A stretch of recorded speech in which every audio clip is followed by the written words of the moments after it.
My CO smirked. Layla, we're downsizing. Clear your desk by tomorrow. I nodded. Of course. He didn't know I already had an offer from his biggest rival. By Monday, his smile vanished as he walked into a meeting and saw me sitting at the head of the table. Layla, we're downsizing. Clear your desk by tomorrow. Silence. The words lingered in the air, heavier than the polished mahogany desk between us.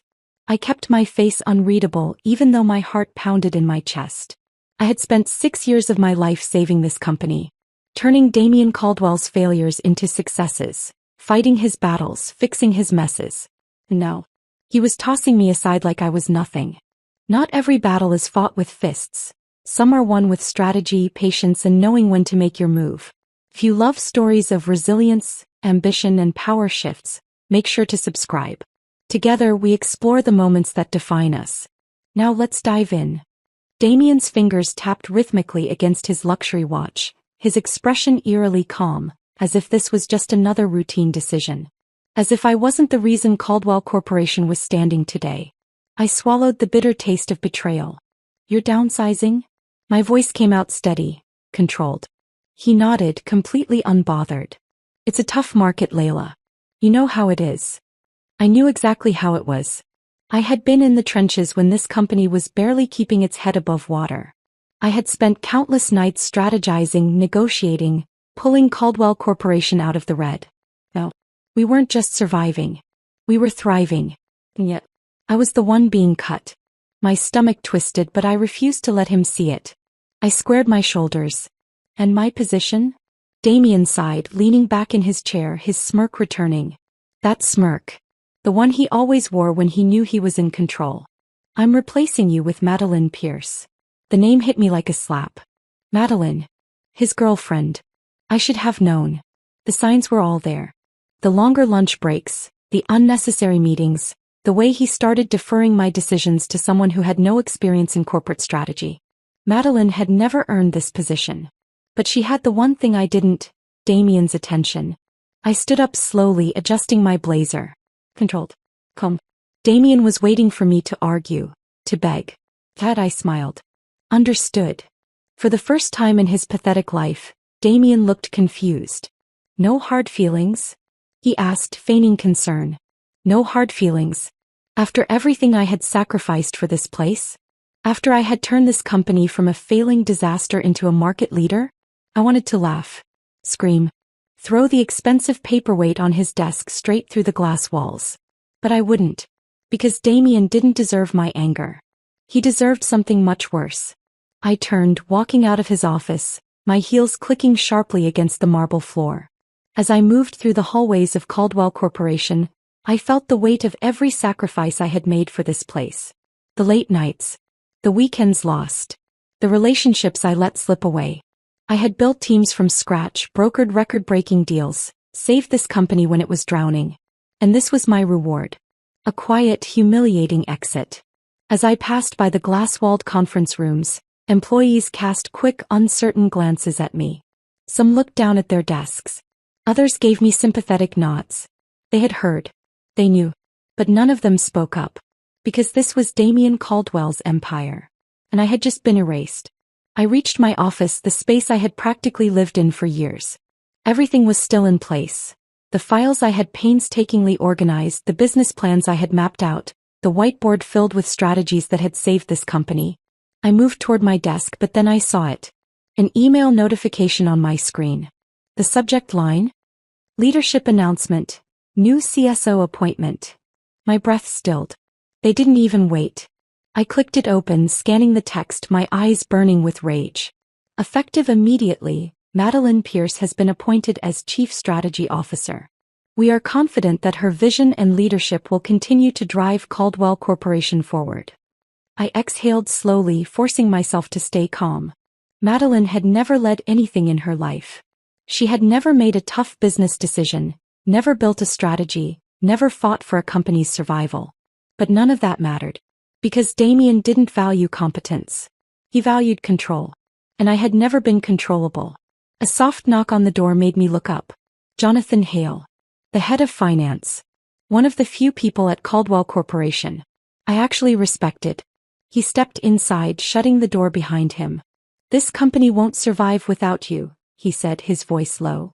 I forced a small, bitter smile. "I know." He sighed, running a hand through his graying hair. "You built this place, Layla. You think Damien doesn't know that? He's making a mistake." I shook my head. Damien knew exactly what he was doing. He didn't care about what was best for the company. He cared about control. "I tried to talk to him," Jonathan continued. "Tried to make him see reason." I let out a humorless laugh. "And how did that go?" Jonathan's lips pressed into a thin line. "He's going to regret this." I nodded, but I already knew. Because this company's downfall had already begun. I turned back to my desk. The gold nameplate still read, "Layla Warren, Chief Strategy Officer." Tomorrow it would say, "Madeline Pierce, Damien's plaything." I clenched my jaw, inhaling sharply. Oh, this wouldn't be my ending. This wouldn't be my story. I had been the backbone of this company. The one who held it together, fixed its failures, made it a leader in the market. Damien thought I was replaceable. He was about to learn just how wrong he was. Because without me, Caldwell Corporation would burn. And I wouldn't have to lift a finger to watch it happen. I stepped out of the Caldwell Corporation building, the cold night air hitting my face like a slap. I should have felt something, anger, sadness, relief, anything. But right now there was only a hollow space inside my chest, one I wasn't ready to acknowledge. I adjusted the strap of my bag on my shoulder, my grip tightening around the handle of the small box carrying the last remnants of my career. 6 years of my life. Reduced to a few office supplies and a framed certificate. How poetic. The streets were unusually quiet, the city lights flickering against the dark sky. I needed a destination, somewhere to sit, to process, to think. But where? Not home. That would make it feel too real. Not a friend's place. I wasn't ready for sympathy. And then, as if on instinct, my feet started moving, carrying me down the familiar sidewalks of downtown. I hadn't been walking for more than 5 minutes when a voice called out from behind me. "Layla." I froze, my jaw clenching before I even turned around. Madeline. Of course it had to be her. I turned slowly, masking the storm brewing inside me, only to find her standing there in a form-fitting trench coat, her perfectly styled hair swaying in the light breeze. She looked completely at ease, like a queen stepping out of her castle, while I stood there with a box full of my career's ashes. Her lips curled into a practiced, innocent smile. "I just wanted to check in on you." I arched a brow, forcing myself to remain calm. "Check in?" "Yes," she said sweetly, stepping closer. "I know how much this job meant to you." I nearly laughed. The audacity. She knew exactly what she was doing. I met her gaze, keeping my expression unreadable. "That's kind of you, Madeline." She tilted her head. "No hard feelings, right?" No hard feelings. I had rebuilt this company from the ground up. Sacrificed my personal life. Fought battles that weren't mine to fight. Only to be discarded for her. For someone who had never earned anything she had. I smiled, but there was no warmth behind it. "Of course not." Madeline studied me for a second, searching for cracks in my composure. When she found none, her eyes glinted with amusement. She thrived on the power shift. She wanted me to break. Too bad for her. I had already broken once. It wasn't happening again. "Good," she said, giving a small nod. "Then I guess I'll see you around." I didn't respond. I just turned and walked away, my heart pounding with barely contained fury. Let her have this moment. As soon I would have mine. I found myself walking toward a small bookstore cafe, tucked into a quiet street corner. It was one of my favorite places. One I used to visit when I needed an escape. Back when Caldwell Corporation was still my second home, not the battlefield it had become. The bell chimed softly as I stepped inside, the scent of brewed coffee and aged paper wrapping around me like a familiar embrace. A few late-night customers sat tucked in corners, absorbed in their books. The world felt slower here, distant from the corporate chaos I had just left behind. I walked to the counter and ordered a black coffee, something strong enough to pull me out of my thoughts. As I waited, I noticed an old man sitting by the window, hunched over a newspaper. His hands were slightly shaking, his glasses perched at the edge of his nose as he underlined something with a pen. I don't know why, but he felt familiar. When the barista handed me my coffee, I found myself moving toward his table. "Excuse me," I said, my voice softer than I expected. Do you mind if I sit here? The man looked up, his eyes sharp but kind. After a brief hesitation, he nodded. I sat down across from him, wrapping my fingers around the warmth of my cup. You look troubled, he said after a moment. I exhaled, letting out a short, humorless chuckle. It's been a long day. He gave a knowing nod, then slid the newspaper across the table. Ever read the business section? I glanced down. The headlines were about corporate takeovers, rising stocks, and CEO scandals. A world I had once thrived in. A world that had just spit me out. I admitted. Now I'm not so sure. The man studied me for a moment before setting his pen down. You remind me of my daughter. She worked herself to the bone for a company that never saw her worth. I looked up, something heavy settling in my chest. What happened to her? I asked. A small, sad smile touched his lips. She walked away. Started something of her own. I swallowed, my fingers tightening around my cup. Walked away. The words settled in my mind, echoing in places I hadn't allowed myself to acknowledge yet. Maybe he was right. Maybe I didn't need to fight to prove my worth to people who never valued me in the first place. Maybe it was time to build something of my own. I left the cafe feeling lighter, though the weight of betrayal still clung to me like a second skin. As I walked back toward my apartment, my phone buzzed in my pocket. I pulled it out and hesitated. A message from Jonathan Hale. Jonathan, if you ever need to talk, I'm here. You didn't deserve this. I stared at the message for a long moment. Jonathan had always been one of the few good ones. He had seen what was coming. He had warned Damien. And Damien had ignored him. I typed out a response. Thanks, Jonathan. I'll be okay. I wasn't sure if that was true. But I would be. Eventually.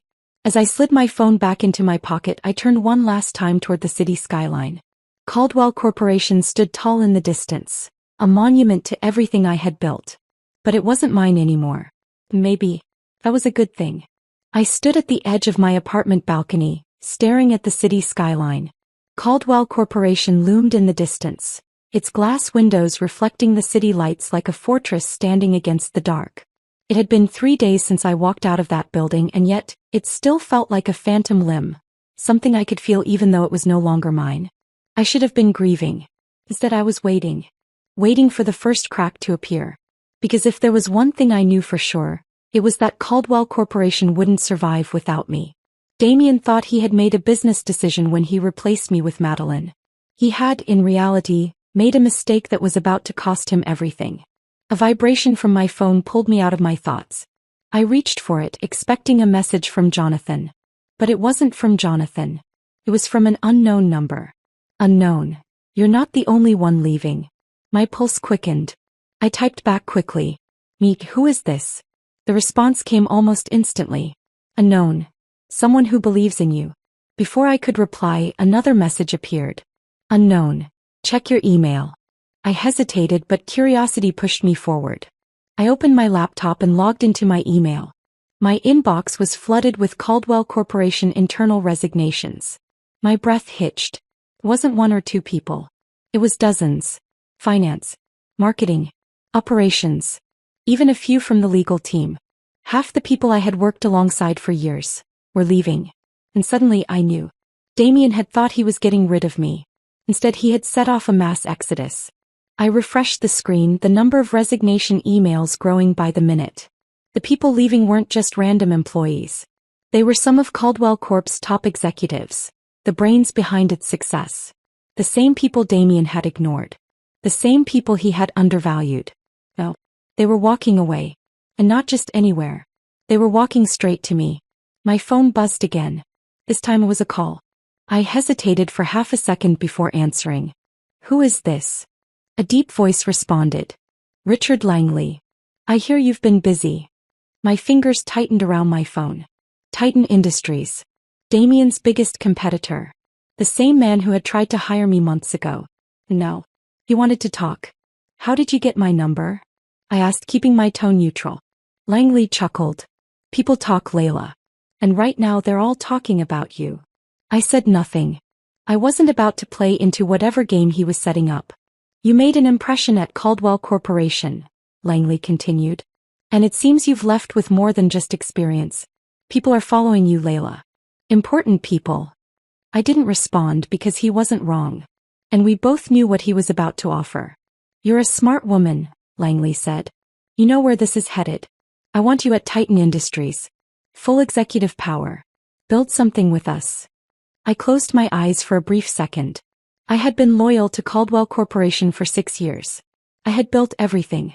And Damien had thrown me away. No. He was about to watch me take everything he once had. I exhaled. I'm listening. By the time the call ended, the deal was set. I wasn't just joining Titan Industries.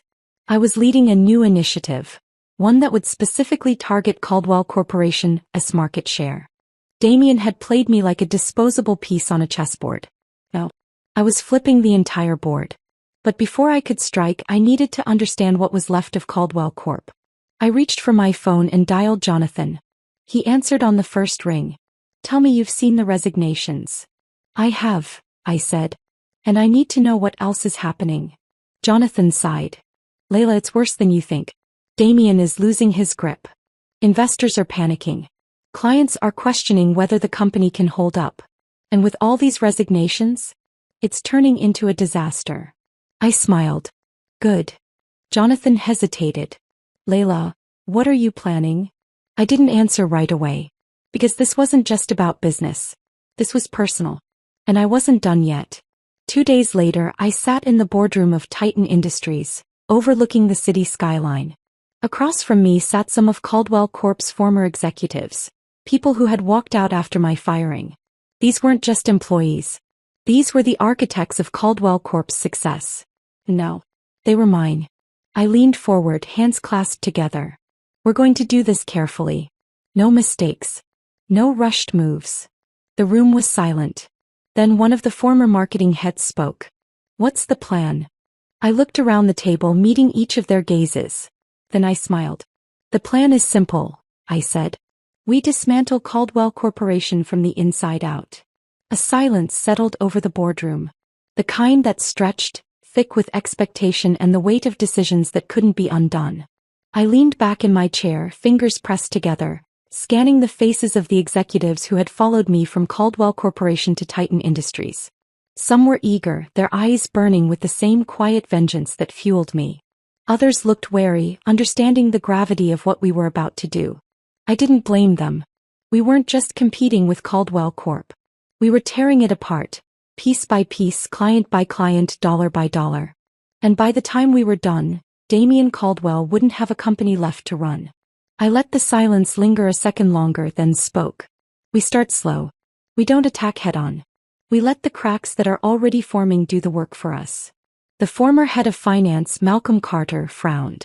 We already know Caldwell Corporation is in freefall, but they're not dead yet. Damien is going to fight. I smiled. Of course he is. That's why we don't go for him directly. We go for the foundation. The clients, Jonathan said, nodding in understanding. I met his gaze. Exactly. Damien had always believed the company revolved around him. What he never realized was that the real power lay in the people who trusted us, the clients who invested in our leadership. And now they had a choice to make. Stay with a sinking ship or join the woman who had built it in the first place.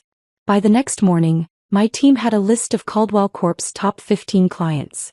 I knew each one by name, not because I had memorized them for business reasons, but because I had built those relationships myself.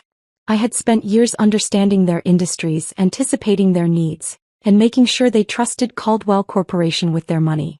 And now I was about to take that trust with me. I set up 5 meetings in the next 3 days, all with long-standing clients who had already been calling with concerns about the instability at Caldwell Corp. I didn't have to convince them to leave. I just had to show them the reality of where things were headed. I arrived at the first meeting early, sitting at the head of a sleek conference table inside Titan Industries' private suite. Across from me sat David Hawthorne, CEO of a high-profile tech firm. He had been one of Caldwell Corp's biggest investors for 3 years. And from the way he looked at me now, I already knew he was considering pulling out. Layla, he greeted, his expression serious. I assume you know why I agreed to this meeting. I nodded, keeping my tone even. Because you're worried. His jaw tightened, but he didn't deny it. I invested in Caldwell Corporation because I trusted you. And now you're not there. That tells me I made a mistake. I leaned forward slightly. Then let me ask you something, David. If I was never part of the picture, would you still trust Damien Caldwell to run your investment? A beat of silence. Then he sighed. That's what I thought, I said, my voice softer now. You don't have to be tied to a company just because of history. What you need is stability. And I can give you that. His fingers drummed against the table. I could tell he was already convinced, he just needed the final push. So I gave it to him. Titan Industries is prepared to offer you better terms, faster returns, and leadership you can rely on. I paused, letting my words sink in. That last part is the most important, isn't it? Another beat of silence. Then David nodded. The first domino had fallen. 2 days later the news broke. David Hawthorne had officially moved his investments from Caldwell Corporation to Titan Industries. And Damien was spiraling. I knew it before anyone else did, because Jonathan sent me a message. Jonathan, you've got his attention. He's scrambling. I smirked, typing back. Good.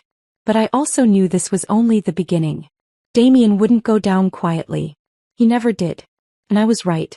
Because that same afternoon, my assistant walked into my office with a tight expression.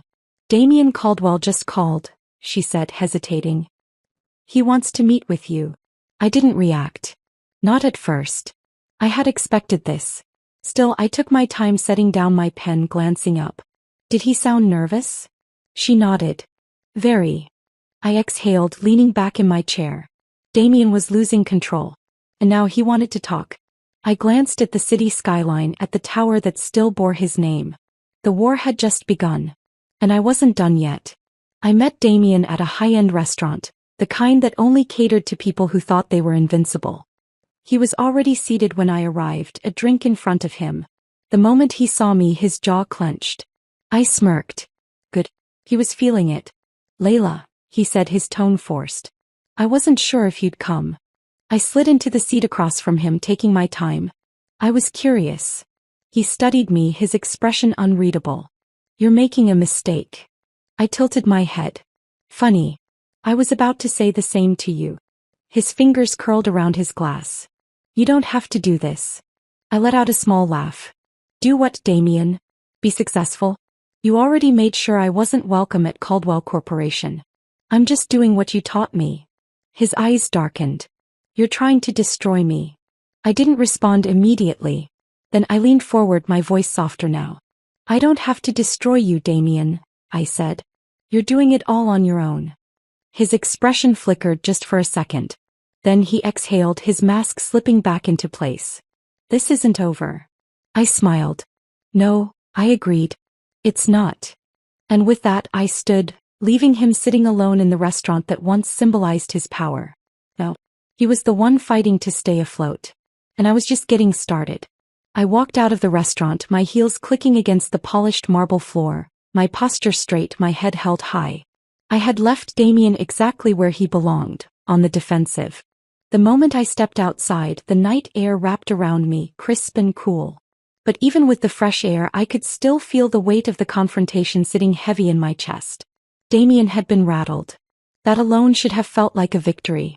But something about the way he had looked at me, the way his words had lingered. This isn't over. There had been a warning buried in his tone. And if there was one thing I knew about Damien Caldwell, it was that he didn't take losing lightly. I pulled my phone out of my bag, unlocking it with a swipe. A new message popped up on my screen. Jonathan, something's off. I think he's planning something. I stared at the words for a long moment, my gut twisting. I had expected fights, resistance, corporate maneuvering, but this message? This felt different. I tapped out a response. Me, what kind of something? Pause. Then another message came through. Jonathan, I don't know yet. But whatever it is, be careful. I exhaled slowly, my grip tightening around my phone. Damien wasn't just fighting to keep his company afloat. He was planning his counterattack. The first sign of trouble came the next morning. I was sitting in my office at Titan Industries, reviewing the latest contracts from the clients we had pulled away from Caldwell Corporation when my assistant Rachel knocked on my door. Layla, she said, her voice unusually tense. You need to see this. I glanced up. What is it? She hesitated before stepping forward, placing a stack of printed articles onto my desk. My stomach dropped the second I saw the headlines. Layla Warren faces allegations of corporate espionage. Titan Industries under fire. Did they steal trade secrets from Caldwell Corp? I picked up one of the articles, scanning the words. According to inside sources, former Caldwell Corporation executive Layla Warren has been accused of using confidential company information to manipulate and lure clients away from her former employer. I didn't have to read further to know exactly who the inside source was. Damien. The snake had gone to the press. I set the paper down slowly, my hands steady, but my blood boiling underneath. Rachel shifted uncomfortably. I already spoke to our legal team. We can issue a statement. No, I cut in, shaking my head. That's exactly what he wants. She frowned. What do you mean? I leaned back, exhaling sharply. If we rush to defend ourselves, we look guilty. Damien is testing us, he wants us to panic. Rachel nodded slowly, but concern still flickered in her eyes. So what do we do? I picked up my phone and dialed Jonathan. He answered on the first ring. I saw it. Of course he had. Tell me, I said, my voice low. Did he plant anything inside Caldwell Corporation to make it look real? Pause. Then Jonathan sighed. He's been keeping old, outdated files with your name still attached to them. Nothing actually illegal, but enough to create doubt. I clenched my jaw. So this wasn't just a PR hit. This was a carefully planted lie, wrapped in just enough truth to make people question me. Damien was good.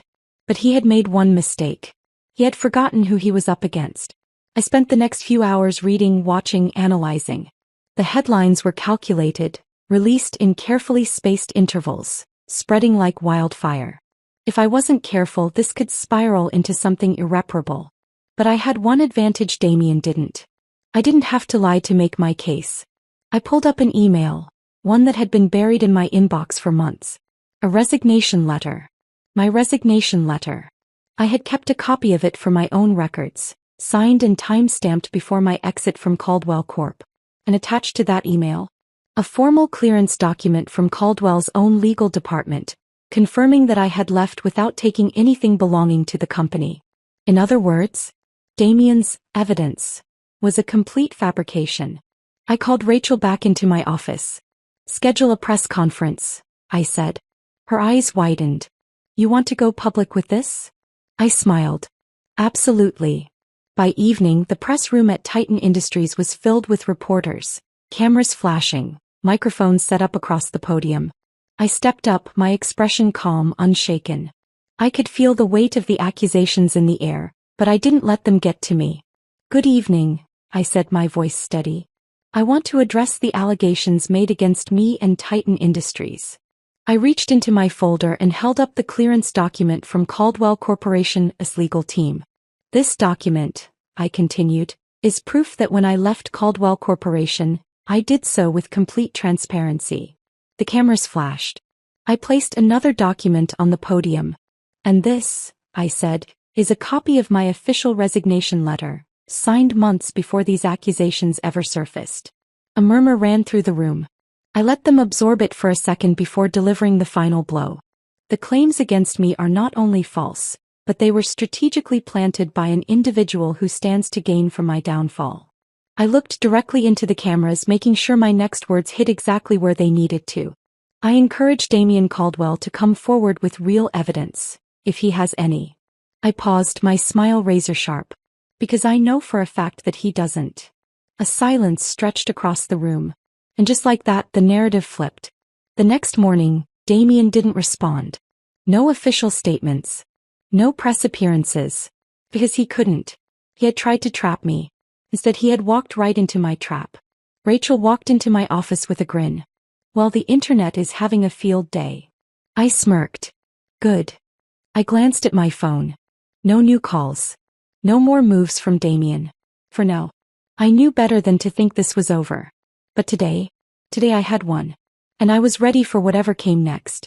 The silence from Damien was deafening. For 2 days he hadn't responded, not to the press, not to the public, and certainly not to me. I knew exactly what that meant. He was trapped. Because if he spoke up now, he would have to produce evidence. Evidence that didn't exist. And if he stayed silent, the world would see him for what he really was. A coward. A liar. A desperate man clinging to the last remnants of his empire. I should have felt victorious. Instead, I felt something else entirely. Anticipation. Because this wasn't just about winning. This was about watching the fall. And I wasn't going to look away. I was sitting in my office when my phone buzzed. I glanced down, expecting a message from Rachel or Jonathan. Instead, the name on the screen made my lips curl into a knowing smile. David Hawthorne. The investor who had been one of Caldwell Corp's biggest backers. I answered. David, I greeted smoothly. To what do I owe the pleasure? There was a long pause before he sighed. I'm pulling out of Caldwell Corporation completely. I leaned back in my chair. And I'm moving the remainder of my investments to Titan Industries. I let the silence hang between us for a second before responding. You made the right choice. A humorless chuckle from his end. I should have done it sooner. I tapped my fingers against the desk. What was the final push? Another pause. Then his voice dropped lower. I just got word from a source inside Caldwell Corporation. He hesitated. It's worse than anyone knows. I straightened slightly. How bad? Bad enough that Damien won't be able to recover. My grip on the phone tightened. For months I had known Caldwell Corporation was unraveling. But this was something else. Damien wasn't just losing. He was crumbling. And for the first time in my life I didn't feel an ounce of guilt. The next morning the headlines were brutal. Caldwell Corporation faces investor exodus. Stocks drop overnight. Damien Caldwell under pressure as clients flee. Former executives speak out. The company is falling apart. I scrolled through the articles, sipping my coffee, my expression impassive. This wasn't an attack from me. This was Damien's own doing.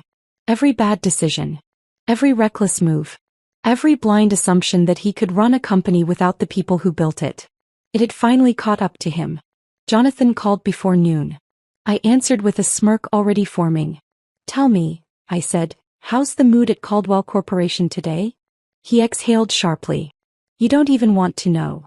Try me. There was a pause. Then his voice lowered. Layla. The board is meeting. My smirk faded. Emergency? I asked. Yeah. Jonathan hesitated. And Damien wasn't invited. I straightened. Oh well.